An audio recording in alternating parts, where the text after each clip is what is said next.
Okay, so I'm going to tell you a little bit about this coverage chart. The idea behind this is to visually show the coverage that we have here at Arrowwood on a daily basis over the span of 1 week. So each week I will fill this in, and I think it's a very good visual representation. It's very easy to use, and it pretty much eliminates any coverage issues if you use it properly.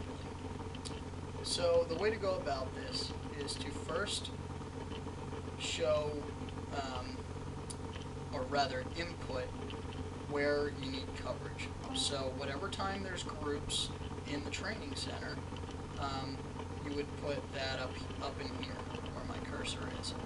So all these, I kind of pre-inputted them. They all say need cover, and you can see they're all red because I have no coverage. So what I'm going to do after that is actually go over here, and I'm going to put in any dedicated coverage. So I haven't put that in, so I'll demonstrate that now. I'm just going to copy this cell because that has the formula in it for this sheet to work properly. So I'm going to go ahead and copy that. I'm going to paste that over here. Say I have a group in at 8 o'clock on Monday, and their meeting runs until 12 o'clock. And then I have another one on Wednesday from 10 o'clock until 1 o'clock. So you can see they're all red as well. So in order to start filling in our coverage, we're going to want to do dedicated first. If you do it in that order, it just makes this sheet a whole lot easier to use and eliminates any double booking issues. So we're going to go ahead in here and say, okay, so 8 o'clock. Now I know in my head that Matt isn't normally in at 8, so I'm going to go ahead and put Eric on this. Oh, and by the way, you see they all have vacation next to their name here? That is automatically programmed in when there's 0 hours for that person. It shows that they were on vacation. So as soon as I start putting hours in here, that will change. So let's say I'm going to put Eric on this. So you can see where I'm getting this. So Eric's over here. You just follow the line across. And in order to activate these cells, you just put a 1 in each cell. So put a 1 in here to put in coveraging this meeting. And you can see it turned to blue there. So no longer does it say need coverage because I've scheduled him in there and we have the coverage. So I'm going to do that for each one of these. And I'll do it down here too. We'll just put him in there for demonstration's sake. So that's all covered. Now you can see these have automatically populated with the dedicated in bright yellow.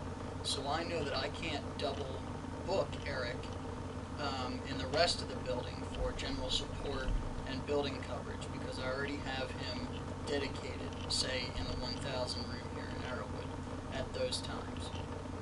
So then, after we do all the dedicated scheduling, we can go back in here and fill in the blanks. So, as you can see, Eric, this shows an error. And the reason for that is I haven't scheduled him for a full 8-hour shift. So that will show our error until I put him in for the rest of his 8 hours. So let's say we'll bring him in at 7. So we'll put this in here, and again, for as far as the groups are concerned, we now have general building coverage from 7 a.m. to 8 a.m. So this turned blue.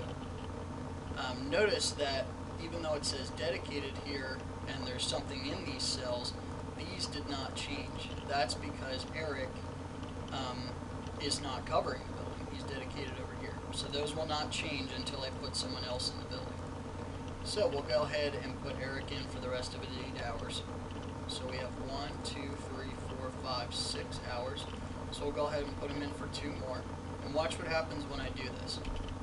This will change from error to just showing Eric's name because I now have him in for a standard full 8-hour shift. Now, also watch this. So if I put him in for another hour, this will automatically turn bright orange and show OT. So I know that I have him in for a certain amount of overtime. So this will happen for any one of these. So we can put Matt in. Let's say Matt is working 10 to 6. So we'll put Matt in here for 8 hours. Again, it'll show error until I have him in for 8. And then it'll change back. So I know I have him in for a full shift.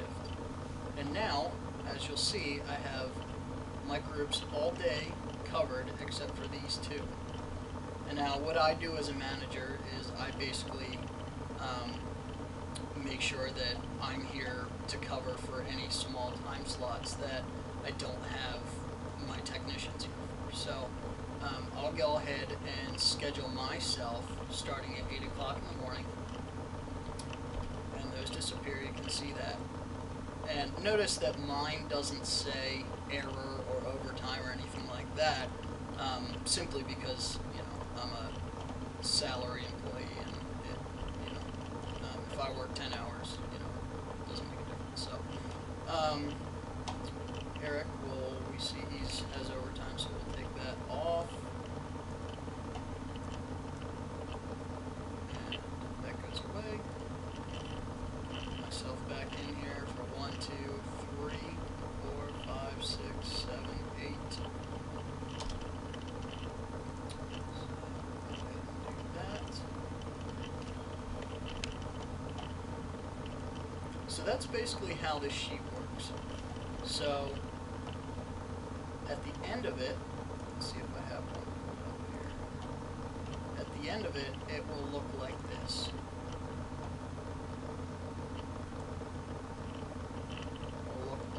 All the groups will be blue. All the guys will be in for 8 hours a day unless they're on vacation. You can see Matt's on vacation on Monday this week. Eric's on vacation Thursday and Friday. But all our groups are taken care of. Now you'll also see that I have another technician coming in on Thursday to help cover. Since I will be dedicated for 2 hours in the morning, I have a technician coming in to help out with general building coverage. So you can also see that as well on here.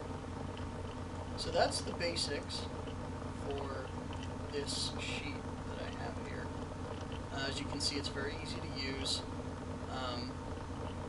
and it just really